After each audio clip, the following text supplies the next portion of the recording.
మా నాన్నగారు police department, మా హస్బెండ్ వాళ్ళు కూడా పోలీస్ డిపార్ట్మెంట్, మా మావయ్య గారు కూడా పోలీస్ డిపార్ట్మెంట్. 5 పూట్ల నమాజ్ చేసేదాన్ని, ఖురాన్ చదివాను, అరబిక్ వచ్చు, ఉర్దూ వచ్చు మాట్లాడటము.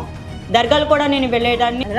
నిజమైన దేవుడని ఎవడైనా ఉంటే, నిజమైన దేవుడు ఎవరో రావాలి, నా దగ్గరికి రావాలి, నాతో మాట్లాడాలి, నా బిడ్డను బాగు చేయాలి, వాడే నిజమైన దేవుడు అని నేను ఎప్పుడైతే పిలిచానో కంట్లో నుంచి రక్తం కారుతుంది. ఆ రక్తం ఎలాగంటే ఇలాగ రక్తం ఇక్కడి నుంచి ఇలా రక్తం కారిపోతుంది.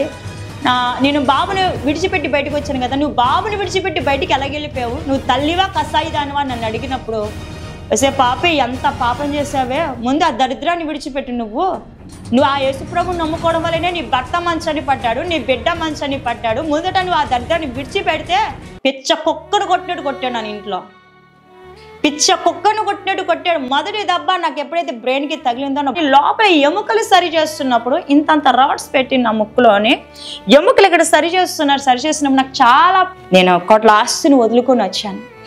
మీరేమనుకోకపోతే పాపని మాటలో పెట్టండి, పాపకి ఇలా మాట్లాడుతుండే కానీ బ్లేడ్తో కట్ చేయాలి, పాపకి ఆ రక్తం తీయాలి మేము పాపదని చెప్పినప్పుడు మేము చాలా బాధ పెట్టాము.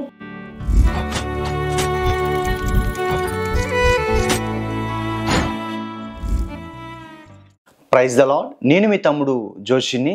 ఈ సాక్ష్యం అనేక మందికి షేర్ చేయండి. షేర్ చేయడం ద్వారా అనేక మందికి ఈ సువార్త విస్తరింపబడుతుంది. ఒక ముస్లిం కుటుంబంలో జన్మించి తన కుమారుడు ఒక మర్రగుజ్జులాగా, అంటే ఎదగని పరిస్థితి, తన కుమార్తె కళ్ళంట రక్తం వచ్చే పరిస్థితి, ఈ సహోదరి యొక్క భర్త సీఎం సెక్యూరిటీ గార్డ్ కింద చేసే పరిస్థితి, కోట్ల ఆస్తి విడిచిపెట్టి ఒక మారుమూర పల్లెటూరులో ఒక రేకుల షెడ్లో పరిచయం చేస్తున్న ఈ యొక్క సహోదరి సాక్ష్యం తప్పకుండా అనేక మందికి షేర్ చేయండి. ఈ సువార్త పనిలో పాలు భాగస్తులు కమ్మని కోరుచున్నాను. అందరికీ ప్రైజ్ దిలా.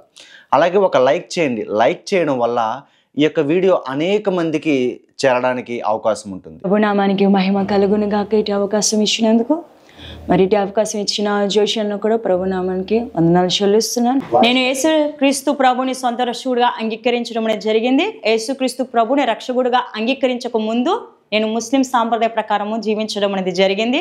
మేము 4 సంతానము, నేను, అన్నయ్య, చెల్లి, తమ్ముడు, మేము ఇలా 4 సంతానము. మా అమ్మగారికి, మా నాన్నగారు పోలీస్ డిపార్ట్మెంట్, మా హస్బెండ్ వాళ్ళు కూడా పోలీస్ డిపార్ట్మెంట్, మా మావయ్య గారు కూడా పోలీస్ డిపార్ట్మెంట్. ఇలా ఇద్దరు కూడా ఇటు ఫ్యామిలీ కూడా ముస్లిం సాంప్రదాయంలో ఎదుగుతున్న ఫ్యామిలీయే. ఆ యొక్క సమయంలో నాకు 2005 సంవత్సరంలో వివాహం అనేది జరిగింది.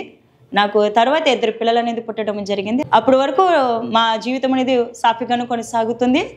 నేను 5 పూట్ల నమాజ్ చేసేదాన్ని, ఖురాన్ చదివాను, అరబిక్ వచ్చు, ఉర్దూ వచ్చు మాట్లాడటము. దర్గాలు కూడా నేను వెళ్ళేదాన్ని, తాయతులు కూడా నేను కట్టించుకున్నాను. ఈ యొక్క సమయంలో ఒక సమస్య అనేది రావడం అనేది జరిగింది. ఆ సమస్య ఏంటంటే నా బాబుకి అనారోగ్యం అనేది ఏర్పడడం అనేది జరిగింది. కాకినాడ చక్రపాణి హాస్పిటల్లో నా బిడ్డని చూపించారు. అక్కడ నా బిడ్డకి బాగు కాలేదు. అక్కడి నుంచి హైదరాబాద్కి రాశారు. నా భర్త అప్పటికి సీఎం సెక్యూరిటీగా వర్క్ చేస్తున్నారు కాబట్టి మా ఫ్యామిలీ అంతా కూడా హైదరాబాద్ షిఫ్ట్ అవ్వడం అనేది జరిగింది. హైదరాబాద్ షిఫ్ట్ అయిన తరువాత అక్కడ ముస్లిం సాంప్రదాయ ప్రకారము ఇంకా నేను డీప్లోకి వెళ్ళాలని నిర్ణయించుకున్నాను ఆ హైదరాబాద్లో. కానీ అక్కడ అలా జరగలేదు. ఎలాగంటే హైదరాబాద్లో చాలా హాస్పిటల్లో నా బిడ్డ కోసము మొత్తం అంతా తిరగడం అనేది జరిగింది. ఏ డాక్టర్ కూడా సరైన సజెషన్ కానీ సలహా కానీ ఎవ్వరు ఇవ్వలేదు. బాబుకి ఇలా ట్రీట్మెంట్ చేస్తే బాగవుతుందని ఏ డాక్టర్ కూడా మాకు సలహా ఇవ్వలేదు. అయితే లాస్ట్కి ఒక డాక్టర్ మాట్లాడాడు. ఆయన పేరు మెహుల్ షా, అబిట్స్, హైదరాబాద్ అబిట్స్ సెంటర్ ఆదిత్య హాస్పిటల్లో. మెహుల్ షా అనే డాక్టర్ ఇచ్చిన స్టేట్మెంట్ ఏంటంటే నా బిడ్డ విషయంలో 2 ఆప్షన్స్ ఇచ్చారు. ఆ 2 ఆప్షన్స్లో మొదటి ఆప్షన్, నీ బిడ్డ బ్రతికే ఛాన్స్ లేదమ్మా అని చెప్పేశారు. ఒకవేళ నీ బిడ్డ బ్రతికితే వాడు మరుగుజ్జుగానే ఉంటాడు, అంతే తప్ప వాడు బ్రతికే ఛాన్స్ లేదు. మరుగుజ్జు అంటే బాబు పుట్టినప్పుడు ఎంత హైట్ ఉన్నాడో అంతే హైట్ ఉంటాడు, అంతకు మించి హైట్ పెరగడు. పుట్టినప్పుడు ఎంత వెయిట్ ఉన్నాడో అంతే వెయిట్ ఉంటాడో, అంతని మించి ఇంకా వెయిట్ పెరగడని స్టేట్మెంట్ ఇచ్చేసరి డాక్టర్స్ మాకు. ఆ స్టేట్మెంట్ విన్న తర్వాత నేను నా భర్త కుప్పగొలిపాము. ఎందుకంటే మా ఇరువురి ఫ్యామిలీ అంగీకరించరు నా బిడ్డ మరుగుజ్జుగా ఉంటే. ఎంతగా అంటే వేదన చెందంటే తిరగని హాస్పిటల్ లేదు. ప్రతి హాస్పిటల్ తిరిగేసాం, కాళ్ళు అరిగేలాగా, చెప్పులు అరిగేలాగా ప్రతి హాస్పిటల్కి తిరిగాం మేము ఇద్దరం కలిసి. కానీ నా బిడ్డకి ఎక్కడ కూడా బాగు కాలేదు. కానీ అక్కడ జరిగింది ఏంటంటే నేను 5 పూట్ల నమాజ్ చేస్తున్నాను, రంజాన్కి ఉపవాసాలు ఉంటున్నాను, ఖురాన్ చదువుతున్నాను, నాకు ఎక్కడ మనశ్శాంతి లేదు. వేదన, దుఃఖము, దేవుడు అనేవాడు ఉన్నాడా లేదా అని ఒక వేదన, వెతుకుతున్నాను దేవుణ్ణి. అదేవిధంగా చుట్టుపక్కల ఉన్న ఫ్రెండ్స్ని బట్టి, చుట్టుపక్కల ఉన్న నైబర్స్ని బట్టి, వాళ్ళు ఇచ్చిన సలహాను బట్టి నేను ఏం చేశానంటే గుడికి వెళ్ళాను, పూజలు చేశాను, ఆ యొక్క పుట్లో పాలు పోసాను, వారు చెప్పిందల్లా చేశాను. కొబ్బరికాయలు కొట్టాను, అట్టుపళ్ళు పెట్టాను, అన్నీ చేశాను, బాబు కోసం అన్నీ చేశాను. కానీ ఎక్కడ ఏది చేసినప్పటికీ నా బాబులో అదే హైటు, అదే వెయిట్, ఎక్కడ కూడా హైటు పెరగలేదు, వెయిట్ పెరగలేదు. ఇంకా నలిగిపోతున్నాం. ఎందుకంటే బాబుకి ప్రతిసారి టెస్టులు చేస్తున్నప్పుడు ఎంతగా నలిగిపోయేవాడంటే వాడిని చూసి మేము బయట ఉండి ఏడవడం. నెలకి మాకు 13,000 శాలరీ వస్తే 10,000 వాడికి అనారోగ్యానికే డబ్బు ఖర్చు అయిపోయేది మాకు. ఈ విధంగా మేము బ్రతుకుతున్నాము హైదరాబాద్లో. ఆ యొక్క సమయంలో నేను ఏడుస్తున్నాను. రాత్రి అయితే చాలా ఏడుపు మా ఇంట్లో నాది. నా బాబుని చూసి ఏటి నా బిడ్డ ఏంటి ఇలాగైపోతున్నాడు, వాడు రోజు ఇంకా సిక్ అయిపోతున్నాడు, ఇలాగైపోతున్నాడు ఏంటి నేను చాలా ఏడుస్తున్నప్పుడు నేను ఒక్కటే అడిగాను, నిజమనే దేవుడు ఈ లోకంలో లేడా? శ్రమల్లో బాధలో దేవుడు తన బిడ్డల్ని దర్శించడా? ఇలాగే వదిలేస్తాడా? అసలు నిజమనే దేవుడు ఈ లోకంలో ఉంటే వచ్చి నాతో మాట్లాడాలి, ఈ సమయంలో నాతో మాట్లాడాలి. నిజమనే దేవుడు ఉంటే రా, ఇక్కడికి రా, నన్ను దర్శించి నాతో మాట్లాడు, నా బిడ్డ బాగవుతాడని చెప్పు అన్న రోజు నేను ఏడ్చుకుంటూ ప్రార్థన చేస్తున్నాను. ఏ దేవుడు ఆలకిస్తున్నాడో నాకు తెలియదు, కానీ ఒక గోడను చూసి అయితే నేను మాట్లాడుతూనే ఉన్నాను. మాట్లాడుతూ ఏడుస్తూ పడుకున్న దినాలు ఉన్నాయి. ఒక్కరోజు ఒక్క స్వరం వచ్చింది నాకు. స్వరం ఏంటంటే, ఎందుకు ఏడుస్తున్నావమ్మా నువ్వు? యేసు ప్రభు నీ కొరకు ఈ లోకంలో ఉన్నాడు, యేసు ప్రభుని నమ్ము, నువ్వు ఆయన ఈ లోకంలో ఉన్నాడని నమ్మితే నీ బిడ్డను బ్రతికిస్తాడు ఆయన అన్నాడు. నేను నమ్మలేదు ఆ మాట, సైలెంట్గా దాటేశాను. రెండోసారి అది జరిగిన 1 వీక్ మళ్ళా స్వరం వచ్చింది. ఎలాగంటే ఆనాడు గొర్రెల కాపురుల దగ్గర ఒక స్వరము, దేవదూతల స్వరం ఎలాగైతే వెళ్ళింది, నేడు యేసుక్రీస్తు ప్రభు రక్షకుడు పుట్టి ఉన్నాడని ఏ విధంగా అయితే వర్తమానము దేవుని దూతలు గొర్రెల కాపుల దగ్గర తీసుకెళ్ళిందో మత్తయి సువార్త, లూకాసు సువార్త ప్రకారము, లూకాసు 2వ అధ్యాయంలో, అదేవిధంగా నా దగ్గరికి ఒక వర్తమానం అనేది దేవుని దూతలు తీసుకురావడం అనేది జరిగింది. రెండోసారి దేవుని దూత వచ్చి నాతో అంటున్న మాట, ఎవరు లేరే నువ్వు ఎందుకు అనుకుంటున్నావు? యేసుక్రీస్తు ప్రభు ఈ లోకంలో ఉన్నారు, ఆయన నమ్ము, నువ్వు నీ బిడ్డను బాగు చేస్తాడంటే నేను అప్పుడు కూడా ఆయనని నమ్మలేదు. ఆ యొక్క సిచ్యువేషన్ జరిగిన 10 రోజులకి యేసు ప్రభు నాతో వచ్చి మాట్లాడారు, నా దగ్గరకు వచ్చి మాట్లాడారు. అప్పుడు కూడా నేను నిద్రలో ఉన్నాను, ఏడుస్తూ పడుకున్నాను. ఎందుకంటే ఈ ఏడుపు, నా బిడ్డ ఇలాగ అయిపోయాడు, నాకెందుకు ఈ బతుకు, వద్దు నాకు ఈ బతుకు, నా బిడ్డ ఇలాగ ఉంటే నేను చూడలేను, మొదట నన్నే నువ్వు తీసుకెళ్ళిపో, నాకు ఈ బతుకు వద్దని నేను ఏడుస్తూ పడుకున్నాను. అయితే సూసైడ్కి 3 times నేను అటెంప్ట్ చేశాను. 3 times కూడా నేను ఆగిపోవడం కారణం, నా భర్త అంటే నాకు చాలా ఇష్టం, నా బిడ్డలు అంటే నాకు చాలా ఇష్టం. ఈ ముగ్గురిని బట్టి నేను సూసైడ్ అటెంప్ట్ చేయలేకపోయాను. కానీ మనశ్శాంతి లేదు నాకు ఇంట్లో. ఆ యొక్క 3వసారి యేసు ప్రభు వచ్చి అమ్మా అని 3 సార్లు పిలిచారు. నాకు, ఎందుకమ్మా ఏడుస్తున్నావు నువ్వు? ఎవరు లేరే నువ్వు ఎందుకు అనుకుంటున్నావు? యేసు ప్రభు ఈ లోకంలో ఉన్నాడని నమ్ము, నేను నీ బిడ్డకి ప్రాణం పోస్తా. నీ బిడ్డకి ప్రాణం పోతుందని కదా నీ భయము, నీ బిడ్డకి నేను ప్రాణం పోస్తా. నేనున్నానని నమ్ము, నువ్వు ఈ లోకంలో నా నామంలో ప్రార్థన చేయడం మొదలుపెట్టు, నువ్వు బైబిల్ చదవడం మొదలుపెట్టు, ఇక బాప్తిజం తీసుకో. అప్పటి వరకు నేను బాప్తిజం అన్న మాట నేను వెళ్ళలేదు, బాప్తిజం తీసుకోమని చెప్పారు. ఒక విషయం గుర్తుపెట్టుకో, శ్రమలు రావని చెప్పను, మహాభయంకరమైన శ్రమలు వస్తాయి. ఎన్ని శ్రమలు అంటే నువ్వు తట్టుకోలేనంత శ్రమ వస్తుంది నీ జీవితంలో, నీ యొక్క ప్రాణం పోయే స్థితి వస్తుంది. కానీ నా తన శక్తి చేత మళ్ళా నేను బ్రతికించుకుంటాను, ప్రతి శ్రమను తట్టుకునే శక్తి నీకు ఇస్తానని చెప్పారు. అలా చెప్పిన తరువాత మరుసటి రోజు ఈ జరిగిన విషయం అంతా కూడా నాకు గుర్తొచ్చి, రాత్రి ఒక స్వరం నాకు వినబడుతుంది కదా, ఆ స్వరం అంతా నాకు గుర్తొచ్చి ఆ స్వరము తీసుకెళ్ళి పాస్టర్ గారితో చెప్పినప్పుడు పాస్టర్ గారు అన్న మాట ఒకటే, యేసు ప్రభు నేను కావాలని కోరుకుంటున్నాడు, నువ్వు దేవుని నమ్ముకున్నట్లయితే నీకు మేలు జరుగుతుందని నేను చెప్పినప్పుడు నేను అప్పుడే స్టార్టింగ్ ప్రభుకి ప్రార్థన చేయడం నేను మొదలుపెట్టాను. ప్రభుకి ప్రార్థన చేయడం మొదలుపెట్టిన తరువాత నా భర్తను అడిగింది ఏంటంటే, నేను బాప్తిజం తీసుకుంటానని నన్ను అడిగాను. అయితే ఆయన అంగీకరించలేదు.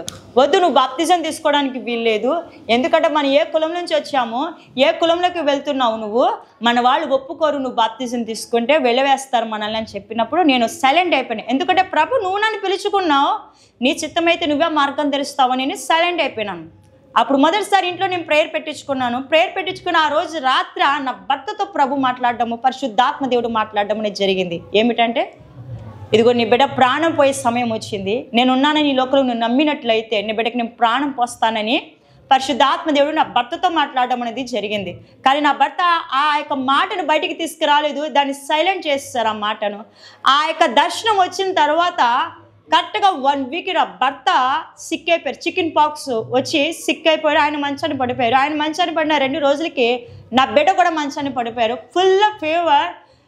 హైదరాబాద్ హ్యాబిట్స్ హాస్పిటల్కి తీసుకెళ్ళి టెస్టులు చేయిస్తే పల్స్ డౌన్ అయిపోయింది, పొటాషియం పూర్తిగా డౌన్ అయిపోయింది, బిడ్డ బాగా సీరియస్గా ఉన్నాడు, చెప్పలేమని చెప్పినప్పుడు బాబుని హాస్పిటల్ అడ్మిట్ చేసాము. ఇలా డాక్టర్స్ రిపోర్ట్స్ ఇలా చెప్తున్నారని నా భర్తకి నేను ఫోన్ చేసి చెప్పినప్పుడు అప్పుడు నా భర్త ఫస్ట్ నోరెప్పడం అనేది జరిగింది. ఇదిగో యేసు ప్రభు నన్ను దర్శించడం అనేది జరిగింది. ఈ యొక్క ప్రభు నాతో మాట్లాడింది ఏంటంటే, నీ బిడ్డ ప్రాణం పోయే సమయం వచ్చింది, నువ్వు నేను ఉన్నానని ఈ లోకంలో నువ్వు నమ్మినట్లయితే నీ బిడ్డకి నేను ప్రాణం పోస్తానని చెప్పారు. నేను నమ్మలేదు ఆ మాటనని చెప్పినప్పుడు నేను చాలా బాధపడ్డాను. ఎంత బాధపడ్డానంటే నేను చాలా ఏడ్చాను. నువ్వన్నా నమ్మకపోయినా సరే ఆ దర్శనం గురించి నాకు చెప్తే నేనన్నా నా ప్రభుని బతిమలాడుకుని నా బిడ్డను బతికించుకుందని కదా, ఇప్పుడు నా బిడ్డ పరిస్థితి ఎక్కడి వరకు వచ్చిందో చూసావు కదా నువ్వని చెప్పి నేను ఫోన్ పెట్టేశాను. నేను బాబు దగ్గరికి వెళ్ళినప్పుడు డాక్టర్స్ రౌండ్ జరుగుతున్నప్పుడు డాక్టర్స్ నన్ను పిలిచి ఈ బిడ్డ తల్లి ఎవరని అడిగితే నేనేనండి నేను సమాధానం ఇవ్వడం జరిగింది. నేను బాబుని విడిచిపెట్టి బయటకు వచ్చాను కదా, నువ్వు బాబుని విడిచిపెట్టి బయటికి ఎలాగెళ్ళిపోయావు, నువ్వు తల్లివా కసాయిదానివా నన్ను అడిగినప్పుడు నాకు చాలా బాధేసింది. చుట్టూ చూస్తే ముస్లిం ఎవ్వరు కూడా నాకు తెలిసిన వాళ్ళు ఎవరు లేరు. అప్పుడు హైదరాబాద్ వెళ్ళింది కొత్త. ఇటు చూస్తే బిడ్డ మంచాన్ని పడి ఉన్నారు, అటు చూస్తే భర్త మంచాన్ని పడి ఉన్నారు, అటు చూస్తే పాప 3 సంవత్సరాల పాప ఒక్కదే అయిపోయింది. ఎటువైపు పరిగెట్టాలో నాకు తెలియలేదు. బిడ్డను తీసుకుని ఐసీయూకి ఇచ్చారు మాకు. ఐసీయూలో ఇద్దరు కూడా ఒకటే రూమ్ ఇచ్చారు. ఐసీయూలో నేను బిడ్డను తీసుకుని ఐసీయూలో ఉన్నాను. నా దగ్గర అప్పుడు ఒక చిన్న స్తుతుల బుక్ అనేది ఉండేది. నాకు అప్పుడు ప్రార్థన తెలీదు, వాక్యము తెలీదు, ఏ క్రిస్టియన్స్ ఫ్రెండ్స్ కూడా నాకు లేదు. అటు అమ్మ వాళ్ళు దూరంగా ఉన్నారు, అత్తయ్య వాళ్ళు దూరంగా ఉన్నారు, బంధువులు అందరూ దూరంగా ఉన్నారు. మేము నలుగురమే ఒంటరి వాళ్ళు అయిపోయాము హైదరాబాద్లో. ఆ యొక్క సమయంలో నేను స్తుతుల బుక్ తీసుకుని బాబుని ఒళ్ళో పెట్టుకుని స్తుతులు చదువుతూ ఉన్నాను. ఎలా ప్రార్థన చేయాలో కూడా నాకు తెలియదు. ఆ సమయంలో చదువుతుండగా 2వ రోజున మా యొక్క చుట్టాలమ్మాయి ఫోన్ చేసి, ఇది బాబుకి బాగాలేదంట కదా, మీ హస్బెండ్ కూడా బాగలేదంట కదా అని పరామర్శిస్తే ఆమెకు నేను చెప్పింది ఏంటంటే, నేను యేసు ప్రభుని నమ్ముకుంటున్నాను, ఆయన నిజమైన దేవుడు అని నేను ఆమెకి చెప్పినప్పుడు ఆమె చెప్పిన విషయం ఏంటంటే, అసే పాపి ఎంత పాపం చేసావే, ముందు ఆ దరిద్రాన్ని విడిచిపెట్టు. నువ్వు ఆ యేసు ప్రభుని నమ్ముకోవడం వల్లనే నీ భర్త మంచాన్ని పడ్డాడు, నీ బిడ్డ మంచాన్ని పడ్డాడు. ముందట నువ్వు ఆ దరిద్రాన్ని విడిచిపెడితే నీ బిడ్డ నీ బాబు బాగవుతారని నాకు ఫోన్లో బెదిరించడం అనేది జరిగింది. అప్పుడు నేను తీసుకున్న నిర్ణయము ఈరోజు నేను మీ ముందే సజీవ సాక్షిగా నిలబడ్డానికి గల కారణము ఆ నిర్ణయం. నేను ఆ టైంలో తీసుకున్న నిర్ణయం ఏంటంటే, ఎప్పుడైతే నా స్నేహితురాలు అలా మాట్లాడిందో నేను చాలా భయపడిపోయాను. ఇదేంటి ఇలాగంటున్నారని చెప్పి. యేసు ప్రభువుని నమ్ముకోవడంలో పాపం ఏంటి? యేసు ప్రభువుని నమ్ముకుంటే పాపం చేసినట్టు మాట్లాడుతున్నారేంటి? ఒక వ్యభిచారం చేసిన వాడితో ఫ్రెండ్షిప్గా ఉంటున్నారు కానీ యేసు ప్రభుతో సహవాసం చేస్తే ఈ విధంగా ప్రవర్తిస్తారా మనుషులు అని ఒక రకమైన భయము నాలో మొదలైంది. అప్పుడు నేను తీసుకున్న నిర్ణయం ఏంటంటే, నేను ఆ రోజు శ్రమలో ఉన్నప్పుడు నేను ముస్లింలోనే ఉన్నాను. ఎప్పటికీ బాబు హాస్పిటల్లో అడ్మిట్ అయినప్పుడు కూడా నేను ముస్లింలోనే ఉన్నాను. నేను ముస్లింలో ఉన్నప్పుడు నా బిడ్డ బాగలేదు, పరిస్థితి బాగలేదు. బిడ్డ అప్పుడు కూడా అనారోగ్యంగానే ఉన్నాడు. నేను నమాజులు చేశాను, ఖురాన్ చదివాను, దర్గాలకి వెళ్ళాను, తాయితులు కట్టించుకున్నాను. నాకు సమాధానం రాలే. ఫ్రెండ్స్ చెప్పిన మాటలను బట్టి గుళ్ళకి వెళ్ళాను, పూజలు చేశాను, కొబ్బరికాయలు పెట్టాను, కొట్టాను, అట్టుబడులు పెట్టాను, వాళ్ళు చెప్పిందల్లా చేశాను. నా బిడ్డకు బాగు కాలే. నేను ఒంటరిగా కూర్చుని ఏడుస్తున్నాను. నిజమైన దేవుడు ఈ లోకంలో లేడా? నిజమైన దేవుడు ఉంటే వచ్చి నాతో మాట్లాడాలి. శ్రమలో తన బిడ్డలను విడిచిపెట్టేస్తాడా దేవుడు అనేవాడు ఉంటే ఈ లోకంలో? రా, నిజమైన దేవుడని ఎవడైనా ఉంటే, నిజమైన దేవుడు ఎవరో వాడు నాతో రావాలి, నా దగ్గరికి రావాలి, నాతో మాట్లాడాలి, నా బిడ్డను బాగు చేయాలి, వాడే నిజమైన దేవుడు అని నేను ఎప్పుడైతే పిలిచానో అప్పుడు యేసు ప్రభు నా దగ్గరికి వచ్చి మాట్లాడారు. హాస్పిటల్లో నేను తీసుకున్న నిర్ణయం ఏంటో తెలుసా? నేను అల్లానే పూజించాను, నాకు సమాధానం రాలే. పూజలు చేశాను, నాకు సమాధానం రాలే. కానీ యేసు ప్రభు గురించి నాకు తెలీదు. కానీ ఆయన నా దగ్గరకు వచ్చి నేను నీ బిడ్డను బాగు చేస్తానని నాకు సమాధానం ఇచ్చాడు ఆయన. కాబట్టి ఆయన నిజమైన దేవుడైనా హాస్పిటల్ తీసుకున్న నిర్ణయమే ఈరోజు మీ ముందు నేను సజీవ సాక్షిగా నిలబడ్డాను గల కారణము, నా బిడ్డ సజీవ సాక్షిగా నిలబడ్డాను గల కారణము. హాస్పిటల్కి తీసుకెళ్ళాను 7 రోజులు ఉన్నాను హాస్పిటల్లో. 6 రోజుల వరకు నా బాబు పల్స్ కానీ పొటాషియం కానీ ఇంప్రూవ్మెంట్ కాలేదు. అదే బాబుని పెట్టుకుని అదే స్థుతుల బుక్ తీసుకుని చదువుతున్నాను. 7వ రోజున అమాంతంగా నా బిడ్డ పల్సు పెరిగింది, నా బిడ్డ పొటాషియం కూడా పెరిగింది. ఎత్తుకుంటూ హాస్పిటల్కి తీసుకెళ్ళాను, నడిపించుకుంటూ ఇంటికి తీసుకొచ్చాను. ఏదైతే నా భర్త బాప్తిజానికి పర్మిషన్ ఇవ్వలేదో, నా బిడ్డను తీసుకుని హాస్పిటల్ నుంచి ఇంటికి వెళ్ళినప్పుడు నువ్వు బాప్తిజం తీసుకోమని నా భర్త నాకు పర్మిషన్ ఇచ్చాడు. ఏప్రిల్ 15వ తారీఖున 2011 సంవత్సరం ఏప్రిల్ 15వ తారీఖున 2011 సంవత్సరంలో యేసుక్రీస్తు ప్రభుని సొంత రక్షకుడిగా అంగీకరించడం అనేది జరిగింది. ఆగస్టు 4వ తారీఖున 2011 సంవత్సరంలో నా భర్త యేసుక్రీస్తు ప్రభుని సొంత రక్షకుడిగా అంగీకరించడం అనేది జరిగింది. ఎర్లీ మార్నింగ్ ప్రేయర్ అనేది నేను స్టార్ట్ చేశాను. ఒక సిస్టర్తో నేను ప్రేయర్ చేయించుకున్నాను. ఆ సిస్టర్ అన్న మాట ఏంటంటే, పరిశుద్ధాత్మదేవుడు నీతో మాట్లాడతారట, ఎర్లీ మార్నింగ్ 3 గంటలకి నువ్వు ప్రార్థన చేయమని చెప్పడం జరిగింది. నాకు కొంచెం చీకటి అంటే భయము. ఎర్లీ మార్నింగ్ లెగడం అంటే నేను 5కి అప్పటిగా ఆ సిస్టర్ చెప్పకముందు నేను 5కి లెగిసి ప్రేయర్ చేస్తున్నాను. ఈ 5కి లేసి ప్రేయర్ చేస్తాను. ఎలాగంటే కళ్ళు మూసి ప్రేయర్ చేయను, కళ్ళు తెరుచుకుని ప్రేయర్ చేస్తాను, ఎందుకంటే కొంచెం భయం అని కాబట్టి. కానీ నా భర్త నాకు ఇచ్చిన సజెషన్ ఆ 2011 నుంచి మొదలుకొని ఇప్పటి వరకు కొనసాగిస్తున్నాను. ఆయన నాకు ఇచ్చిన సజెషన్ ఏంటంటే, మనం బ్రతికిన యేసు కోసం బ్రతకాలి, చనిపోయిన యేసు కోసం చనిపోవాలని నాకు ఇచ్చిన మాట, ఆయనకి ఇచ్చిన సజెషన్ ఇప్పటి వరకు నాకు పనిచేసింది అది. అయితే ఆయన నా భర్త మాట్లాడినట్టు తీసుకోలేదు నేను ఆ మాటను. ఆయనలో నుంచి పరిశుద్ధాత్మదేవుడు నాతో మాట్లాడాడు. ఆ మాటని తీసుకుని ఆ రోజు నుంచి మొదలుకొని ఇప్పుడు వరకు ఎర్లీ మార్నింగ్ ప్రేయర్ అనేది ప్రెసెంట్ ఇప్పుడు ఈరోజు మీరు వచ్చారు, ఈరోజు ఎర్లీ మార్నింగ్ కూడా నేను ప్రేయర్ కొనసాగించడం అనేది జరిగింది.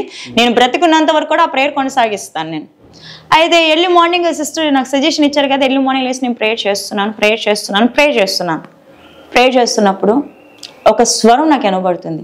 ప్రేయర్ నువ్వు ఆపే, నువ్వు ప్రేయర్ చేయడానికి వీలు లేదనే స్వరం నాకు వినపడింది. నేను ప్రేయర్ చేస్తే నీకేంటి సమస్య అని అడిగినప్పుడు, నువ్వు ప్రార్థన చేస్తే అనేక మంది ప్రజలు విడిపించబడతారు, నువ్వు ప్రార్థన చేస్తే అనేక మంది యేసుక్రీస్తు ప్రభువుని సొంత రక్షకుడిగా అంగీకరిస్తారు, కాబట్టి నువ్వు ప్రార్థన చేయడానికి వీలు లేదన్నది. నేను ప్రార్థన చేస్తానా, ఈరోజు నా కుటుంబం నిలబడి ఉన్నదంటే యేసు ప్రభు వలన బట్టే నేను, కాబట్టి ఖచ్చితంగా ప్రార్థన చేస్తానన్నా అని నేను తనకి సమాధానం ఇచ్చాను. నువ్వు ఈ విధంగా ప్రార్థన కొనసాగిస్తే నీ యొక్క బాడీలో ఉన్న ప్రతి ఆర్గన్ కూడా నేను నాశనం చేస్తానని నాకు వార్నింగ్ వచ్చిందనమాట. అప్పుడు వెంటనే నాకు ఒక వాక్యం గుర్తొచ్చింది. యెషయా గ్రంథం 53వ అధ్యాయం ప్రకారము, ఆయన పొందిన దెబ్బల చేత నాకు స్వస్థత ఇస్తారు, ఆయన ఖచ్చితంగా నాకు స్వస్థత ఇస్తారని నేను దానికి రివర్స్గా నేను వాక్యము చూపించడం అనేది జరిగింది. ఈ విధంగా నేను వాక్యం చూపించి నేను వెళ్తున్నాను, ప్రేయర్లో ముందుకు కొనసాగిస్తున్నాను. నేను నా కుటుంబం అంతా కలిసి హైదరాబాద్ నుంచి కాకినాడ వెళ్ళడం అనేది జరిగింది అమ్మాళ్ళ ఇంటికి. అమ్మాళ్ళ ఇంటికి వెళ్ళినప్పుడు నా తమ్ముడు కొంచెం డిస్టర్బ్ అయి ఉన్నాడు. ఆ సమయంలో ఆ డిస్టర్బ్ అయ్యి ఉండి నాతో మాట్లాడిన మాట ఏంటంటే, తమ్ముడు నువ్వు ముస్లిం అయి ఉండి క్రిస్టియన్లోకి వెళ్తావా, ఖురాన్ చదివి నువ్వు బైబిల్ని చదువుతావా, నువ్వు నమాజ్ చేస్తూ యేసుక్రీస్తు ప్రభు కొరకే ఈ లోకానికి సువార్త ప్రకటిస్తావా, నువ్వు ముస్లిం అయి ఉండి యేసు ప్రభు కొరకు నిలబడ్డా నీకు ఎంత ధైర్యమే అని చెప్పి నా తమ్ముడు అక్క అని కాదు కదా, ఒక అమ్మాయిని కూడా చూడకుండా పిచ్చ కుక్కను కొట్టినట్టు కొట్టాడు. నన్ను ఇంట్లో పిచ్చ కుక్కను కొట్టినట్టు కొట్టాడు. మొదటి దెబ్బ నాకు ఎప్పుడైతే బ్రెయిన్కి తగిలిందో నా బాడీ అంతా కూడా తిమ్మిరైపోయింది. నెక్స్ట్ కొట్టే దెబ్బలు కూడా నాకు తగలట్లేదు, నాకు తెలియట్లేదు, నొప్పి తెలియట్లేదు. ఫస్ట్ బ్రెయిన్కి కొట్టినట్టే ఇదంతా తిమ్మిరెక్కేసింది. నెక్స్ట్ దెబ్బ అండ్ ఫుట్బాల్ ఇంటర్నేషనల్ ప్లేయర్ తను, పోలీస్ డిపార్ట్మెంట్ 6 feet హైట్ తను. ఎప్పుడైతే కొట్టాడో రెండో దెబ్బ నా ముక్కంతా పగిలిపోయింది. ముక్కంతా ఎప్పుడైతే పగిలిపోయిందో ఈ బ్రెయిన్లో నుంచి ముక్కులో నుంచి బ్లీడ్ అయిపోతుంది, బాగా ఫుల్ బ్లీడ్ అయిపోతుంటే అప్పుడు మా అమ్మ మా అన్నయ్య తొందరగా పరిగెట్టుకుని వచ్చి మా తమ్ముడి నుంచి నేను విడిపించి రూమ్లో తీసుకెళ్ళి లాక్ చేస్తారు. లాక్ చేసిన తర్వాత మా తమ్ముడిని కూడా డిస్టర్బ్ అయి ఉన్నాడని హాస్పిటల్ తీసుకెళ్లారు. నన్ను మా అమ్మగారు హాస్పిటల్ తీసుకెళ్ళడానికి బెడ్రూమ్ నుంచి హాల్లో తీసుకెళ్తున్నప్పుడు ఆ హాల్ వైట్ టైల్స్ అనమాట, వైట్ టైల్స్ అంతా కూడా బ్లీడ్ అయిపోయి ఉంటే ఆ బ్లీడింగ్ చూసి నేను ఏడ్చేస్తున్నాను. ఆ రక్తాన్ని చూసి నేను ఏడ్చేస్తున్నాను. ఇంత రక్తము నాలో నుంచి వెళ్ళిందా, ఇదంతా నా రక్తమే, ఇంత రక్తమా అని ఆ రక్తాన్ని చూసి నేను ఎక్కువ ఏడ్చేసాను. అంటే బెడ్రూమ్ నుంచి హాల్ అంతా కూడా రక్తం ఏరుపారవుతుంది నాకు అక్కడ. ఆ యొక్క రక్తం చూసి ఏడ్చేస్తుంటే నేను హాస్పిటల్కి తీసుకెళ్ళారు. హాస్పిటల్ తీసుకెళ్ళిన తర్వాత ఎక్స్రే తీయాలన్నారు. ఎక్స్రే తీసిన తర్వాత ఇచ్చిన రిపోర్ట్స్ ఏంటంటే డాక్టర్స్, నా లోపల ఉన్న ఎముకలు ఇరిగిపోయాయి, తనకి సర్జరీ చెయ్యాలని డాక్టర్స్ రిపోర్ట్స్ ఇవ్వగా డాక్టర్ చెప్పిన మాట ఏంటంటే 3 రోజుల వరకు తను తాకడం కూడా లేదు ఇప్పుడు మనకి, ఎందుకంటే తన కోమాలోకి వెళ్ళిపోతుంది కాబట్టి తను తాకడానికి వీలు లేదని చెప్పారు. నాకు 3 రోజులకి ఆపరేషన్ అనేది స్టార్ట్ చేశారు. ఆపరేషన్ చేస్తున్నప్పుడు నాకు తెలియని విషయం ఏంటంటే నాకు ఇక్కడ వరకు అనస్థేషన్ ఇచ్చారు, నాకు ఇక్కడంతా కుట్లేస్తారు, ఇదంతా కూడా కుట్లేసినప్పుడు నాకేం తెలియలేదు. కానీ లోపల ఎముకలు సరి చేస్తున్నప్పుడు ఇంతంత రాడ్స్ పెట్టి నా ముక్కులోని ఎముకలు ఇక్కడ సరి చేసినప్పుడు నాకు చాలా పెయిన్. ఎంత పెయిన్ అంటే పచ్చి పుండు మీద పినిస్ ఎత్తి గుచ్చితే ఎంత పెయిన్ అంటే అంత పెయిన్ నేను అనుభవించాను. ఆ రోజు నేను అంత పెయిన్ అనుభవిస్తున్నప్పుడు నేను డాక్టర్స్కి చెప్తున్నాను, నాకు నొప్పి వస్తుందని, నాకు మత్తు ఎక్కలేదు, నాకు నొప్పి వస్తుందని చెప్తున్నా. ఏ డాక్టర్ కూడా నా బాధను ఎవరు పట్టించుకోలేదు. అక్కడ అనేక ఫోటోలు ఉన్నాయి. ఫోటోలు ఉన్నప్పుడు అందులో యేసుప్రభు ఫోటో కూడా ఉంది. నాకు ఆపరేషన్ జరుగుతుంది, అక్కడ యేసుప్రభు ఫోటో నేను చూశాను. నేను చూసి అక్కడ ఒకటే నిర్ణయించుకున్నాను, నా కోసమే కదా నువ్వు సిలువకి ఎక్కింది, నా కోసమే కదా నీకు శిరస్సుకి ముళ్ళ కిరీటం పెట్టి కాలికి చేతికి నీకు మేకులు కొట్టారు. సరే ప్రభువా, నీకోసం నేను ఈ బాధని భరిస్తానని చెప్పి నాకు అనస్థేషన్ ఎక్కకపోయినప్పటికీ కూడా నేను ఆ నొప్పితోనే మొండిగా నేను ఆపరేషన్ పూర్తి చేయడం అనేది జరిగింది. నేను అక్కడి నుంచి నాకు ఇంటికి తీసుకొచ్చారు. ఇంటికి తీసుకొచ్చిన తర్వాత అందరూ నన్ను చాలా ప్రేమిస్తున్నారు. మా వాళ్ళందరూ కూడా. నాకు నెమ్మది లేదు. నేను రూమ్లోకి వెళ్ళి తలుపేసుకుని బైబిల్ని పట్టుకున్నాను. నేను ఏంది ప్రభా నువ్వు నా చెయ్యి ఎందుకు విడిచిపెట్టేసావు? నువ్వు నా చెయ్యి పట్టుకుని అంటే నాకు ఎంత దెబ్బ తగిలేది కాదు కదా, నువ్వు నా చెయ్యి ఎందుకు విడిచిపెట్టేసావు? నేను చాలా ఏడ్చాను రూమ్లోకి వెళ్ళి. నాకు నెమ్మది లేదేసయ్యా, ఈ సమయంలో నువ్వు నాతో మాట్లాడితే నాకు నెమ్మది కలుగుతుంది. నాకు అప్పుడు వాక్యం కూడా తెలియదు నాకు అప్పుడు ఎక్కువగానే. ఇప్పుడు బైబిల్ తీసుకున్నాను, ఇందులో నుంచి నువ్వు నాతో మాట్లాడు ప్రభా అని అడిగాను. అప్పుడు నాకు ఒక స్వరం వినబడుతుంది, నువ్వు నా సేవ చేయాలంటే నీ రక్తము చిందించబడాలి, నీ రక్తం చిందించబడకుండా నువ్వు నా సేవ చేయలేవని ఒక స్వరం నాకు వచ్చింది. చాలా సంతోషపడ్డాను. అంటే అప్పటికి నేను రూమ్లో ఎలాగెళ్ళానంటే ఇదంతా కట్టేస్తారు, ఇదంతా కట్టు క్యానల్ ఇవన్నీ పట్టుకొని నేను రూమ్లోకి వెళ్ళాను. అప్పుడు నేను ఎంత హ్యాపీ అంటే నేను ఇప్పటివరకు తినేది నీ కొరకే ఆ దెబ్బలు. చాలా సంతోషం వేస్తాయ్యా, ఎందుకంటే నీ కొరకే దెబ్బలు తినే అవకాశం నాకు ఇచ్చినందుకు నేను చాలా సంతోషపడుతున్నాను. అప్పటికి నాకు ఎంత పెయిన్ ఉండేదో ఆపరేషన్, ఇప్పుడు కుట్లు ఇవన్నీ కుట్లు, ఆ బాధ అంతా నేను మర్చిపోయాను. ఎప్పుడైతే నాకు ఆ స్వరం వినబడిందో, ఆ మాట ఎప్పుడైతే నాకు వచ్చిందో, ఆ మాటను బట్టి నా పెయిన్ అంతా తొలగిపోయింది. నేను చాలా హ్యాపీ అయిపోయాను ఆ రోజు. నేను చాలా హ్యాపీ అయ్యాను. నా ఫుడ్ నేను తీసుకుంటున్నాను, మాట్లాడుతున్నాను, అంతా బాగానే ఉంది. 4 రోజులకి నాకు మళ్ళీ హాస్పిటల్ తీసుకెళ్లారు. ఈ కుట్లు కొన్ని కుట్లు విప్పారు, కొన్ని కుట్లు అలాగే ఉండిపోయి. ఈ కుట్లు విప్పేటప్పుడు కూడా చాలా పెయిన్ వచ్చింది నాకు. ఇంకా 2 కుట్లు 3 కుట్లు ఉండిపోయాయి. మళ్ళీ 4 రోజుల తర్వాత తీసుకురండి అన్నారు. ఆ 4 రోజుల తర్వాత తీసుకెళ్తే మళ్ళీ నాకు బాధ కలుగుతుంది అని చెప్పి నేను ఏం చేశానంటే ఒక అద్దం పెట్టుకుని, ఒక బ్లేడ్ పెట్టుకుని ఆ కుట్లన్నీ నేనే వేసుకున్నాను. ఈ యొక్క బ్రెయిన్ నరాలు వీక్ అయిపోవడం వల్ల, ఫోకస్ అంతా నేను ముక్కు మీద పెట్టడం వల్ల ఈ బ్రెయిన్ నరాలు బాగా వీక్ అయిపోయింది. అప్పుడు నాకేం కాలేదు, కుట్లు కట్ చేసేసాను, ఫ్రీ అయిపోయి ఇంకా హాస్పిటల్కి వెళ్ళాల్సిన అవసరం లేదన్నాను. నేను ప్రభుని అడిగాను, మళ్ళీ నా చెయ్యి ఎందుకు విడిచిపెట్టేస్తావు? నువ్వు నా చెయ్యి విడిచిపెట్టకపోతే ఈ యొక్క సిక్నెస్ మళ్ళీ నా దగ్గరికి వచ్చేది కాదు కదా, నా చెయ్యి ఎందుకు విడిచిపెట్టామంటే కొంచెం ఓపిక పట్టు, కొంచెం సహనం కలిగి ఉండు నువ్వు అని ఒక స్వరం నాకు వినబడుతుంది. సరే ప్రభా నువ్వు చెప్పావు కదా అని పెట్టి నేను సహనం కలిగి ఉన్నాను. కరెక్ట్గా 1 వీక్లో నాకు హీలింగ్ వచ్చింది. నెక్స్ట్ డే నేను హైదరాబాద్కి వెళ్ళిపోయాను. హైదరాబాద్కి వెళ్ళిపోయి యథావిధిగా నేను ప్రేయర్ కొనసాగిస్తున్నాను. ఎర్లీ మార్నింగ్ ప్రేయర్ జరుగుతున్నప్పుడు మళ్ళీ నాకు స్వరం వచ్చింది, ప్రేయర్ ఆపే, నువ్వు ప్రేయర్ చేయడానికి వీల్లేదు, ప్రేయర్ ఆపే అని చెప్పి. నేను ప్రేయర్ ఆపట్లేదు. నువ్వు ప్రేయర్ ఆపకపోతే నీకు ముందుగా వార్నింగ్ ఇచ్చినాను, నీ బాడీలో ఉన్న ప్రతి ఆర్గన్ కూడా నేను డ్యామేజ్ చేసేస్తానని. ఆయన పొందిన గాయం చేత నాకు స్వస్థత అని మళ్ళీ నేను వాక్యాన్ని ఎత్తిపెట్టి చూపడం అనేది జరిగింది. అలా నేను ప్రేయర్ చేస్తున్నాను. ఈ ప్రేయర్లో కూడా పరిశుద్ధాత్మ దేవుడు నాకు ప్రతీది కూడా ట్రైనింగ్ అంతా కూడా పరిశుద్ధాత్మ దేవుడు 3 to 6 ఆ ప్రేయర్ టైమింగ్. ప్రతిదీ ఏ విధంగా ప్రార్థన చేయాలి, ఏ విధంగా ఆ యొక్క స్పిరిట్స్ని గుర్తించాలి, ఏ విధంగా వాటిని బంధించాలి, ఏ విధంగా వాక్యాన్ని చదవాలి, ఏ విధంగా స్పీచ్ని ప్రిపేర్ చేయాలి, ప్రతిదీ కూడా పరిశుద్ధాత్మ దేవుడు నాకు ప్రార్థనలోనే నేర్పించడం అనేది జరిగింది. ఎక్కడ కూడా నాకు ట్రైనింగ్ అనేది లేదు, ప్రతి ట్రైనింగ్ కూడా పరిశుద్ధాత్మ దేవుడే నాకు ఇవ్వడం అనేది జరిగింది. ఇలా నేను ప్రేయర్లో వెళ్ళిపోతున్నాను, బాగానే ముందు కొనసాగిస్తున్నాను. ఆ యొక్క 6 months తరువాత మొత్తం ఇదంతా డ్యామేజ్ అయిపోయినాయి. ఈ యొక్క వరకు నాకు డ్యామేజ్ అయిపోయి కళ్ళు, ముక్కు, చెవులు, యొక్క గొంతుకు అంతా డ్యామేజ్ అయిపోయి మాట్లాడడానికి కూడా లేదనమాట. అంత నొప్పి ఇదంతా కూడా. అలాగే ముందు కొనసాగి ఆ ఆపరేషన్ థియేటర్ నుంచి నేను బయటకు వచ్చి ఐసీయూలో ఎప్పుడైతే నన్ను పడుకోబెట్టారో అక్కడ నేను స్తుతిస్తున్నాను. అదే ఆ యొక్క ఆక్సిజన్ మీద అదే ఆపరేషన్, ఇదంతా కూడా మళ్ళీ కట్లు, అదే ఆపరేషన్. ఈ ముక్కుకు మాత్రమే కాదు, నాకు ఆపరేషన్ చేసినప్పుడు లోపల కొన్న నాలుక కూడా దెబ్బతిన్నది. అది ఎలా దెబ్బతిన్నదో నాకు తెలియదు, కానీ నాకు మాట కూడా 1 week వరకు రాలేదు. మంచినీళ్ళు తాగడం కూడా నాకు లేదు అక్కడ, ఎందుకంటే ఇవన్నీ కట్ అయిపోయి. నేను అద్దంలో చూసుకుంటే కొన్న నాలిక కట్ అయిపోయి ఉన్నది, నా నాలిక కూడా కట్ అయిపోయి ఉన్నది. అక్కడ నాకు వాటర్ తాగడానికి కూడా లేదు అక్కడ. 1 week నరకయాతన అనుభవించాను నేను హాస్పిటల్లో. మెల్లిమెల్లిగా కోలుకుంటున్నాను. ఇంటికి వచ్చాను, ప్రేయర్ చేస్తున్నాను. నేను ఎప్పుడు కూడా ప్రేయర్ అయితే ఆపలేదు. నేను ఇన్ని శ్రమలు పడుతున్నాను. నా బిడ్డకి దేవుడు మెల్లిమెల్లిగా స్వస్థత ఇవ్వడం అనేది జరిగింది.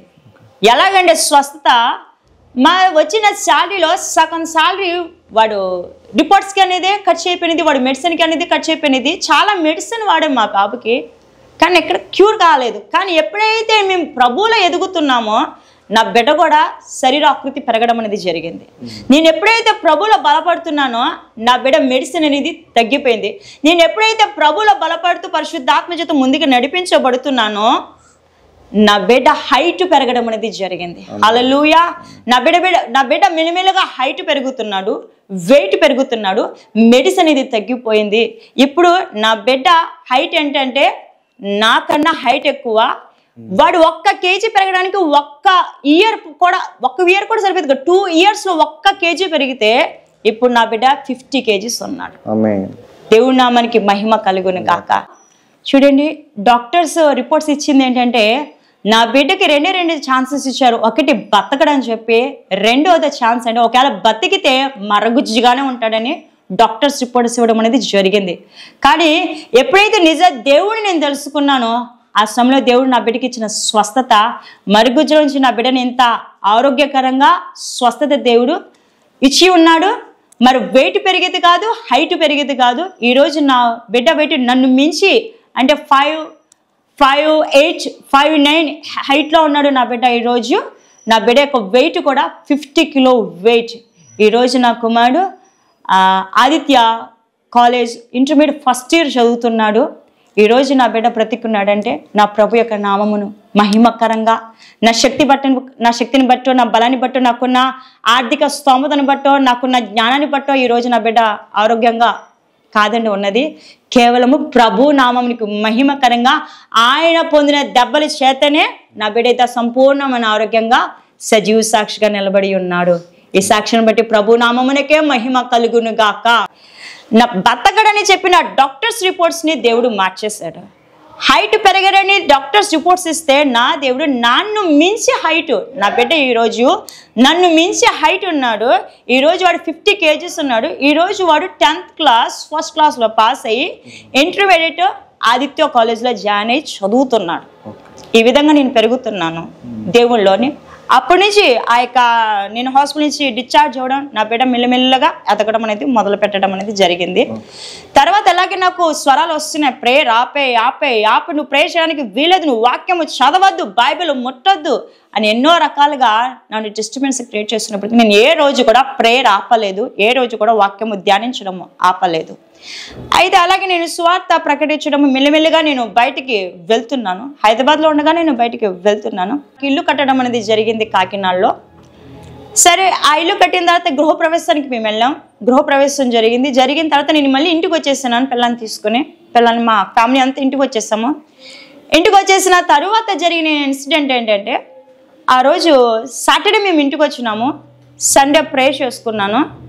మండే జరిగిన ఇన్సిడెంట్ ఏంటంటే, నా కుమార్తె ట్యూషన్కి వెళ్ళి వస్తున్నప్పుడు తన యొక్క కంట్లో నుంచి రక్తం కారుతుంది. ఆ రక్తం ఎలాగంటే రక్తం ఇక్కడి నుంచి ఇలా రక్తం కారిపోతుంది.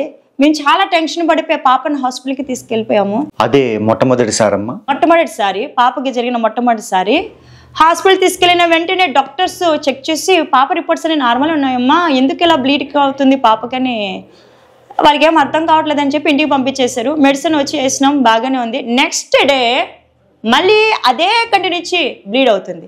హాస్పిటల్ తీసుకెళ్ళాం, నార్మల్ రిపోర్ట్స్ అన్నాం, మళ్ళీ తీసుకొచ్చాం. మళ్ళీ నెక్స్ట్ డే ఏం జరిగిందంటే రెండో కంట్లో నుంచి బ్లీడ్ అవుతుంది. ఒకేసారి 2 కళ్ళ నుంచి బ్లీడ్ అయిపోతుంది. ఇక్కడ వరకు ఎలా బ్లీడింగ్ వస్తూనే ఉంది పాపకి. మేము భయపడిపోయి విజయవాడ రెయిన్బో హాస్పిటల్ అడ్మిట్ చేసినాం. అడ్మిట్ చేసిన తర్వాత ఏమైందంటే పాప నోట్లో నుంచి బ్లీడ్ అయిపోతుంది. ఇలా 2 కళ్ళ నుంచి బ్లీడ్ అవుతుంది, పాప నోట్లో నుంచి బ్లీడ్ అవుతుంది. చూస్తే అక్కడ అన్ని రిపోర్ట్స్ నార్మల్, పాప రిపోర్ట్స్ అన్ని నార్మల్, కానీ అబ్జర్వేషన్లో పెట్టారు. నా హస్బెండ్ అప్పటి వరకు నాతోనే ఉన్నారు. నా హస్బెండ్ ఇంటికి వెళ్ళారు, నేను పాప మాత్రమే హాస్పిటల్లో ఉన్నాము. పాప రూమ్లో నేను ఉన్నాను. ఆ రాత్రి జరిగింది ఏంటంటే ఆయన కొంచెం బయటికి వెళ్ళారు, ఇంటికి వెళ్ళి వస్తానని. అంతలోకి సిచ్యువేషన్ ఏమి ఎలాగ ఎదురైందంటే పాప ఊపిరి ఆడట్లేదు. లాస్ట్ సిచ్యువేషన్ అంటారు కదండి, ఆ సిచ్యువేషన్లోకి వెళ్ళిపోయింది పాప. వెంటనే నేను పిలుద్దామంటే నేను వెళ్ళిపోయారు. నేను అటు ఇటు పరిగెట్టి డాక్టర్స్ పాప ఊపిరి ఆడట్లేదు తొందరగా రండి అంటే పాపని తీసుకుని ఐసీయూలోకి తీసుకెళ్ళిపోయి లాస్ట్ పాపకి ఏంటంటే కరెంట్ పెట్టారు. ఈ లంగ్స్ మీద కరెంట్ పెడతారు కదా, కరెంట్ పెట్టి హార్ట్ బీట్ రేస్ చేశారు. ఆ రోజు ఈ ఐసీయూలో ఏం జరిగిందో మాకు తెలీదు, కానీ డాక్టర్స్ బయటకు వచ్చి చెప్పిన మాట, పాప రాత్రి అయితే ఫినిష్ అయిపోదును, కానీ ఆ రాత్రి ఏం అద్భుతం జరిగిందో తెలియదు, కానీ మీ అమ్మాయి ఈరోజు సజీవంగా ఉంది అని ఒక స్టేట్మెంట్ ఇవ్వడం జరిగింది. కానీ బ్లీడ్ అయితే ఆగలేదు. కళ్ళ నుంచి రక్తం కారుతుంది, నోట్ల నుంచి రక్తం కారుతుంది. వాళ్ళు ఒకటే సజెషన్ ఇచ్చారు, పాపను తీసుకుని హైదరాబాద్ వెళ్ళిపోండి, హైదరాబాద్లో మేము ఒక హాస్పిటల్ అడ్రస్ ఇస్తున్నాము, అక్కడ మీరు వెళ్ళండి అని చెప్పడం జరిగింది. అప్పటికి నేను సేవ చేస్తున్నాను. పాపను తీసుకుని హైదరాబాద్ వెళ్ళడం జరిగింది. హైదరాబాద్కి హాస్పిటల్ చూస్తే ఇంతంత పెద్ద పెద్ద అక్షరాలతో రాస్తుంది క్యాన్సర్ హాస్పిటల్ అని చెప్పి. నేను చాలా భయపడిపోయాను. ఏంటి చివరికి నా పాపను తీసుకుని క్యాన్సర్ హాస్పిటల్కి రావడం, అప్పటికి నేను క్యాన్సర్ పేషెంట్కి హీలింగ్ ఇస్తున్నాను. నేను చాలా భయపడిపోయాను. క్యాన్సర్ హాస్పిటల్కి వచ్చేవేంటి లాస్ట్కి మేము అని చెప్పి డాక్టర్ గారు మమ్మల్ని అడుగుతున్నారు, మీరు ఏమైనా మేనరికమా, మీరేమైనా చుట్టాలా, మరి ఎందుకు పాపకి ఇలా జరుగుతుంది? మేనరికం అయితే కొన్ని హెల్త్ పరంగా కొన్ని డిస్టర్బెన్స్ ఎదురవుతాయని అడుగుతున్నారు. ఆయన ఎవరో తెలియదు, నేను ఎవరో ఆయనకి తెలియదు, ఆయన ఎవరో నాకు తెలియదు, మాకు ఇలాగ పెద్దలు కుదిర్చిన సంబంధం అండి ఇది అని చెప్పడం జరిగింది. సరే పాపకి టెస్టులు చేద్దాము, మరి ఇలా ఎందుకు అవుతుందని చూద్దామని చెప్పి టెస్టులు చేస్తున్నారు. టెస్ట్ చేస్తున్నప్పుడు పాపకి మీరేం అనుకోకపోతే పాపని మాటలో పెట్టండి, పాపకి ఇలా మాట్లాడుతుండే కానీ బ్లేడ్తో కట్ చేయాలి, పాపకి ఆ రక్తం తీయాలి మేము పాపదని చెప్పినప్పుడు మేము చాలా బాధ పెట్టాము. తప్పదని చెప్పారు డాక్టర్స్. ఆ పాప అలా మాటలో పెట్టి మేము అలా మాటలో పెడుతుండగానే డాక్టర్స్ పాప చేయి తీసుకుని అమ్మాయిని మాటలో పెట్టి మేము వెంటనే స్కిన్ కట్ చేస్తారు పాపది. వెంటనే రక్తం వచ్చింది, రక్తం పాప తీసుకున్నారు. తీసుకుని టెస్టులు పంపించారు. టెస్టుల కోసం కొన్ని చేతిలో నుంచి రక్తం తీసుకున్నారు. అప్పటికప్పుడు రక్తం ఫ్లో అవుతుండగా రక్తం తీయాలన్నారు. ఇవన్నీ కూడా రక్తం తీసుకుని టెస్టులకి పంపించారు. మేము చాలా టెన్షన్ పడుతున్నాం, రిపోర్ట్స్ ఏమొస్తాయి అని మేము చాలా టెన్షన్ పడిపోతున్నాం. పరిశుద్ధాత్ముడు ఒకడే అన్నాడు, నువ్వు టెన్షన్ పడక, రిపోర్ట్స్ నార్మల్ వస్తాయి. మరి బ్లీడింగ్ ఎందుకు అవుతుంది పాపకి? నువ్వు రిపోర్ట్స్ నార్మల్ అంటున్నావు, మరి బ్లీడింగ్ ఆగట్లేదే, మరి నేనేం చెయ్యాలి ఇప్పుడు అని అడిగినప్పుడు నేను చెప్పినట్టు చేయి అన్నారు. నేను చెప్పినట్టు చేయి, నేను స్వస్థత ఇస్తానన్నారు. ప్రభు ఏం చేయాలో చెప్పండి ప్రభు అని. పాపను తీసుకుని ఫ్యామిలీని తీసుకుని కాకినాడ షిఫ్ట్ అయిపోండి మీరు అన్నారు. నేను అక్కడి నుంచి వేరే ప్రాంతాన్ని పంపిస్తున్నాను మీకు సేవ పరిచర్యకు అన్నారు. ప్రభా ఇక్కడ పాపకి ఇంకా బ్లీడ్ ఆగట్లేదు కదా అంటే, నేను చెప్పినట్టు చేయి, నీ బ్లీడ్ ఆగిపోతుంది అన్నారు, బ్లీడింగ్ ఆగిపోతుంది అన్నారు. సరే ప్రభా. అప్పుడు ఎలక్షన్స్, నా భర్త సీఎం సెక్రటరీగా ఉన్నారు కాబట్టి అప్పుడు ఎలక్షన్స్ బిజీలో ఉన్నారు. ప్రభా ఆయనకి లీవ్ దొరకట్లేదు, ఒక్క 4 రోజులు టైం ఇవ్వండి ప్రభు. నేను ప్రభుని పరిశుద్ధాత్మ దేవుని అడుగుతుంటే ఆయన అన్నమాట, నేను ఇచ్చిన డేట్కి 1 రోజు దాచిన పాప నీ చేతిలో ఉండదు, ఆమె మరణిస్తుంది అని ప్రభు పరిశుద్ధాత్మ దేవునికి చెప్పిన వెంటనే నేను భయపడి ఏం చేశానంటే, పరిశుద్ధాత్మ దేవుడు ఇచ్చిన డేట్ కన్నా ముందే నేను కాకినాడ షిఫ్ట్ అయిపోయాను. ఎప్పుడైతే నేను కాకినాడ షిఫ్ట్ అయిపోయానో పాప బ్లీడింగ్ ఆగిపోయింది. ఐలో నుంచి బ్లీడింగ్ అయిపోయింది, నోట్ల నుంచి కూడా బ్లీడింగ్ ఆగిపోవడం అనేది జరిగింది. అక్కడి నుంచి నేను 6 నెలలు కాకినాడలో ఉన్నాను. కాకినాడ నుంచి 6 నెలల తరువాత ఈ ప్రాంతానికి నేను సేవ పరిచర్యకి రావడం అనేది జరిగింది. ఈ సేవ పరిచర్య వచ్చిన తర్వాత అనేక శ్రమలు, అనేక బాధలు, అనేక ఇబ్బందులు, ఇరుకులు, ఒంటరితనం అనేది ఎదుర్కోవడం అనేది జరిగింది. ఎందుకంటే ఇక్కడ సేవ పరిచర్య జరగకూడదని అనేక మంది ఆటంకాలు, అనేక శక్తుల యొక్క ఆటంకాలు కూడా ఏర్పడడం అనేది జరిగింది. అయితే ఇక్కడ ఫాస్టింగ్స్లో నేను ఉన్నప్పుడు జరిగింది ఏంటంటే, నన్ను ఇక్కడ సేవ చేయకూడదని అనేక శక్తుల యొక్క దాడి, అనేక ప్రజల యొక్క దాడి ఏ విధంగా జరిగిందంటే, నా మీద శుద్రశక్తుల ప్రయోగం అనేది చేశారు. అనేక సార్లు శుద్రశక్తుల ప్రయోగము. నేను ఇక్కడ సేవ పరిచయం జరగకుండా నన్ను సిక్ చేసి చంపాలి అనే ఆలోచనతో మొదట నా మీద ప్రయోగం చేశారు, తర్వాత నా బిడ్డల మీద ప్రయోగం చేశారు. అంటే ఇక్కడ నుంచి మిమ్మల్ని సేవ చేయకోకుండా ఇక్కడి నుంచి పంపించేయాలనుకుంటున్నా. పంపించేయాలని ఇక్కడ నుంచి. ఇక్కడ సేవ జరగకూడదు, దేవుని యొక్క రాజ్యం ఇక్కడ కట్టబడకూడదు. నేను ఇక్కడ ఉంటే ఖచ్చితంగా దేవుని యొక్క రాజ్యం కట్టబడుతుంది, అనేక మంది ఆత్మలో రక్షణలోకి నడిపించబడతాయి అనే ఉద్దేశంతో ఆ యొక్క శక్తుల యొక్క ప్రభావాన్ని బట్టి నా మీద చాలా యొక్క క్షుద్ర శక్తుల ప్రయోగం అనేది చేస్తారు. ఏ విధంగా అంటే ప్రయోగము, ఆ గుడ్లకి రక్తం పెట్టడము, రక్తం పెట్టేసి గుడ్లకి రక్తం కలిపిన గుడ్లు తీసుకొచ్చి బయట పెట్టడము, చర్చిలో పెట్టడము, నిమ్మకాయలు తీసుకొచ్చి బయట పెట్టడము, చర్చిలో పెట్టడము, ఆ యొక్క కోడికలకు పసుపు కుంకుమ పెట్టేసి చుట్టూ మా ఇంటి చుట్టూ చర్చి చుట్టూ కూడా పెట్టడము, కొబ్బరికాయలు, ఇవన్నీ నిమ్మకాయలు, పసుపు కుంకుమ యొక్క ముద్దలు, ఇవన్నీ కూడా చర్చి అవతల, నిమ్మకాయలు కూడా చర్చి లోపల. తరువాత పిల్లల మీద ఎలుబడి చేసేటట్టు అనేక శుద్రశక్తులు పంపించడము, మేము బయట నుంచుంటే చాలు కోడిగుడ్లు మా మీద కొట్టడము, ఈ విధంగా అనేక శుద్రశక్తుల యొక్క ప్రయోగం అనేది మా మీద చేయడం జరిగింది. అయితే ఫస్ట్ నాకు ప్రభు పరిశుద్ధాత్మ దేవుడు చెప్తున్నారు, నీ మీద శుద్రశక్తుల ప్రయోగం జరిగింది అని చెప్తే నేను నమ్మట్లేదే. నా మీద ఎవరు చేస్తా ప్రభు, నేను ఒకరికి అన్యాయం ఏం చేయలేదు, నువ్వు చెప్పినట్టే శత్రువుని ప్రేమించమని నువ్వు చెప్పావు కాబట్టి శత్రువుని ప్రేమించుకుంటూనే వచ్చాను, ఆ శత్రువు గురించి ప్రార్థన చేస్తూనే వచ్చాను కదా, మరి నన్ను ద్వేషించే వారు ఎవరుంటారు, నా మీద వ్యతిరేకత కలిగిన వారు ఎవరుంటారు అని చెప్పి నేను పరిశుద్ధాత్మ దేవుడు చెప్తున్నానని పట్టించుకోలేదు.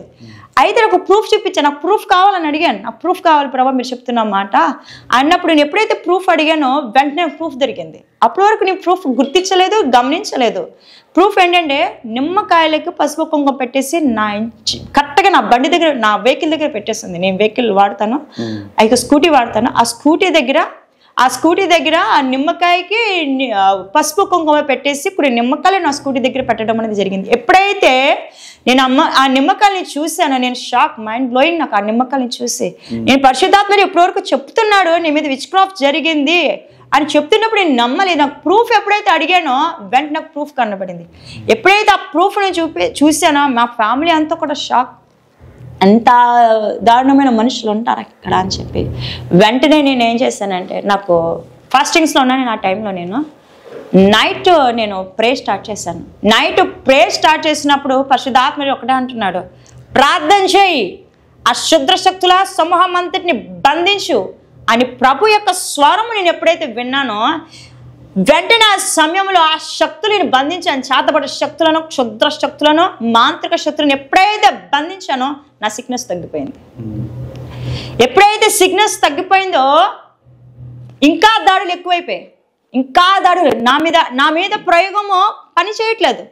నన్ను అణగతొక్కాలని నా మీద ప్రయోగాలు చేసినప్పటికీ అది నా మీద పని చేయకపోవడం వల్ల వారు నెక్స్ట్ ప్లాన్ ఏం చేశారంటే నా పిల్లల మీద శుద్రశక్తులు ప్రయోగాలు చేశారు.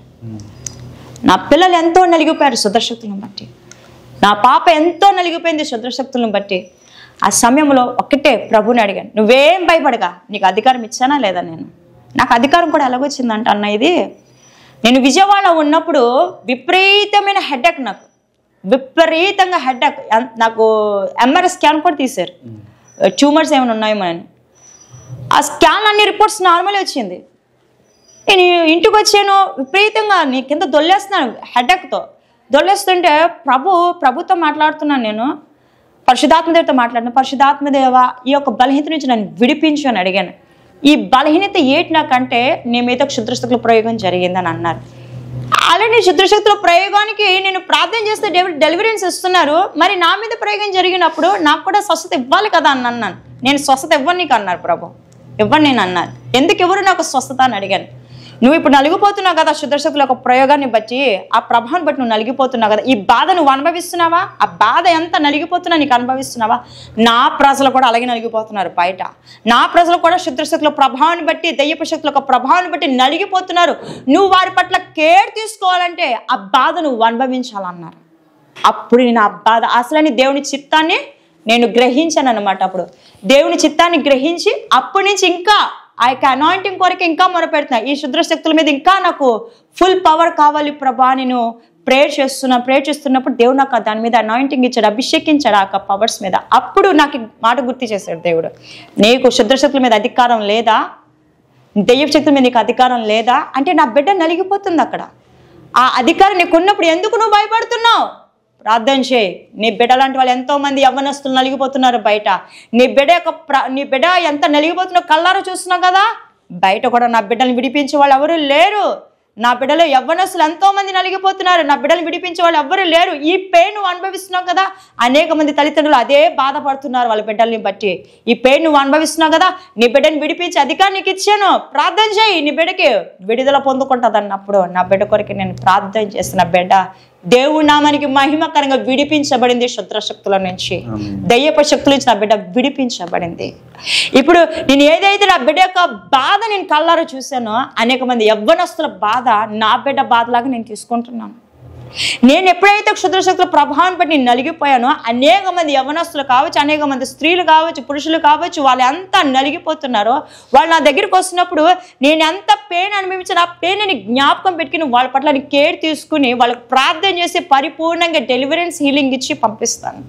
ఆ విధంగా దేవుడు నన్ను ఈ యొక్క శక్తులపై అధికారం ఇచ్చి ఆయన కృపావరాల చేత ప్రభు నామానికి మహిమకరంగా నన్ను వాడుకుంటున్నారు.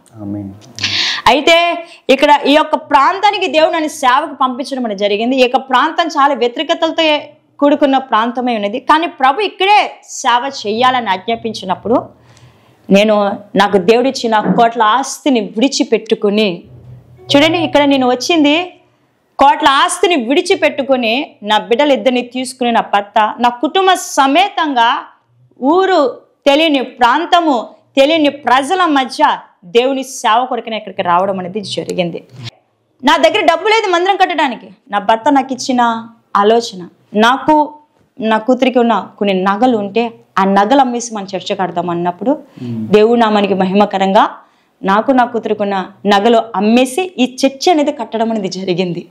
ప్రభు నామముని హెచ్చించడానికి ఈ చర్చ్ కట్టి 2 చిన్న రూములు రేకుల షెడ్ వేసుకుని కోట్ల ఆస్తి వదులుకుని నేను ఉంటున్న ఒక బంగ్లా ₹1,00,00,000 కన్నా ఎక్కువ విలువైనది. ఆ బంగ్లా నేను వదిలేసుకుని ప్రభు సేవ కొరకే చిన్న 2 రూముల్లో చర్చి కానుకునే 2 రూములు వేసుకుని చిన్న రేకుల షెడ్ వేసుకుని ఆ రేకుల షెడ్లో నేను బ్రతుకుతున్నాను దేవుని కొరకే. ఎందుకంటే నిజ దేవుడు ఎవరో నేను తెలుసుకున్నాను. నా బిడ్డలను బ్రతికించింది ఆయనే, నా కుటుంబాన్ని కట్టింది ఆయనే. ఈరోజు నేను సజీవ సాక్షిగా నిలబడడానికి కూడా కారణం ఆయన. ఆ యొక్క కృతజ్ఞతగా ఆయన నా పట్ల చూపించిన కృతజ్ఞతగా, ఆయన నా పట్ల చూపించిన ప్రేమకు కృతజ్ఞతగా, ఆయన నా కొరకే సిలువ భారమును మోసిన ఆ యొక్క కృపకు కృతజ్ఞతగా నా కుటుంబం అంతా కూడా దేవుని కొరకే నిలబడాలని నిర్ణయించుకున్నాం. అయితే మొట్టమొదటిసారి దేవుడు నాకు ఇచ్చిన పిలుపు సేవ పిలుపు అనేది. ఆ సేవలో ఎన్నో శ్రమలు, బాధలు, ఎన్నో నిందల, అవమానాలు, ఎన్నో అనారోగ్యాలు, ఎంతో కష్టాలు, ఒక్క పైసా కూడా చేతిలో ఉండేది కాదు మాకు. ఆ యొక్క ఒక లేని స్థితిలో మేము ఈ స్థలానికి వచ్చాము. కానీ స్థలానికి వచ్చి బ్రతుకుతున్నప్పుడు దేవుడు ఎక్కడ కూడా మాకు ఏది కూడా కొద్దు అనేది చేయలేదు. నేను కోట్ల ఆస్తిని వదులుకొని వచ్చాను. ఎన్ని శ్రమలు వచ్చినా ఎన్ని ఇబ్బందులు వచ్చినా ఇక్కడి నుంచి మీరు వెళ్ళలేదు. దేవుని ఎక్కడ నిలబడాలి, ఎక్కడైతే నువ్వు త్రినీకరించబడ్డావో అక్కడే నువ్వు నా నామను మహిమ పరచాలని ప్రభు నాకు పరిశుద్ధాత్మదేవుడు నాకు ఆజ్ఞాపించడాన్ని బట్టి నా కుటుంబం వాళ్ళందరినీ కూడా నేను పక్కన పెట్టి దేవుని సేవ కొరకే ఇక్కడ నిలబడడం అనేది జరిగింది. కోట్ల ఆస్తి వదులుకొని వచ్చేసాను. ఇక్కడ నేను బ్రతుకుతున్నాను. నేను వదులుకున్నాను కానీ దేవుడు నేను విడిచిపెట్టలేదు. ఎందుకంటే నేను ఆయన కోసం అన్ని వదిలేసుకున్నప్పటికీ కూడా ఏ రోజు కూడా మేము పస్తులు అనేది లేదు. ఏ బట్ట విషయంలో కానీ తిండి విషయంలో కానీ మాకు ఎక్కడ అనేది దేవుడు కొద్దువ చేయలేదు. అన్ని విషయాల్లో సమృద్ధి. ఎలాగంటే ఇతరులకు పెట్టే స్థితిలో దేవుడు నన్ను ఉంచాడు తప్ప ఇతరుల వద్ద చేయి చాపే స్థితిలో అయితే దేవుడు నన్ను ఉంచలేదు. ఇతరులకు పోషించే స్థితిలో నా భర్తకి 13,000 జీతము, ఆ జీతం నుంచి దేవుడు నన్ను తీసుకొచ్చి ఇతరులకు అనేక మందికి పోషించే స్థితిలో దేవుడు నన్ను నిలబెట్టుకున్నాడు. అంతేకాదండి, ప్రభు నామానికి మహిమకరంగా సొంత గృహాన్ని కూడా దేవుడు నాకు ఇచ్చాడు. ఇప్పుడు కట్టబడుతుంది దేవుడి నామానికి మహిమకరంగా గృహము. మా చర్చికి ఒక 10 అడుగుల దూరంలోనే నూతన గృహము దేవుడు కట్టిస్తున్నాడు. ఇప్పుడు ఏ ఒక ఆర్థిక సహాయము లేదు, అంతా దేవుడు చూపించిన కృపను బట్టే నాకు ఈరోజు గృహం కట్టబడుతుంది. నాకు ఎక్కడ కూడా బయట నుంచి ఏ ఫండ్స్ నాకు రావు, ఏ ఫండ్స్ నాకు రావు. ఆ యొక్క పల్లెటూరు ప్రాంతంలో సేవ ఎలా ఉంటుందో మీకు తెలుసు కదా. ఆ పల్లెటూరు ప్రాంతంలో దేవుడు ఎలా నడిపిస్తున్నాడో తెలీదు, ఎలాగ ప్రజల్ని పోషిస్తున్నాడో తెలియదు. ఇతరులకు పెట్టేటట్టు, నా చెయ్యి ఇతరులకు ఇచ్చేటట్టు చేశాడు తప్ప ఇతరులకు ఆహారం పెట్టేటట్టు చేశాడు, ఇతరులకు శ్రమల్లో ఆదుకునేటట్టు చేశాడు. మరి ఎక్కడ కూడా కుదు అనేది లేకుండా సమృద్ధి నాకు ఆశీర్వాదం దేవుడిచ్చాడు. ప్రభు నా బిడ్డలేదని సజీవ సాక్షులుగా, నా కుటుంబాన్ని సజీవ సాక్షిగా నిలబెట్టుకున్నందుకు ఆయన నాకు ఇచ్చిన పిలుపు, సేవా పిలుపుని బట్టి, ఆయన నా కుటుంబానికి ఇచ్చిన రక్షణను బట్టి ఆయన నా కొరికే ప్రాణం పెట్టి ఉన్నారు. నా కొరికే ఎవరు ప్రాణం పెట్టలే. నా తల్లిదండ్రులు కావచ్చు, నా తోబుట్టులు కావచ్చు, వాళ్ళకు బాధ కలిగినంత వరకేమో నాకు సహాయం చేయగలుగుతారేమో. బాధ కలుగుతుందని తెలిస్తే ఎవరైనా సహాయం చేయగలుగుతారా? కానీ నా ప్రభు నా కొరికే ప్రాణమే పెట్టి ఉన్నాడు.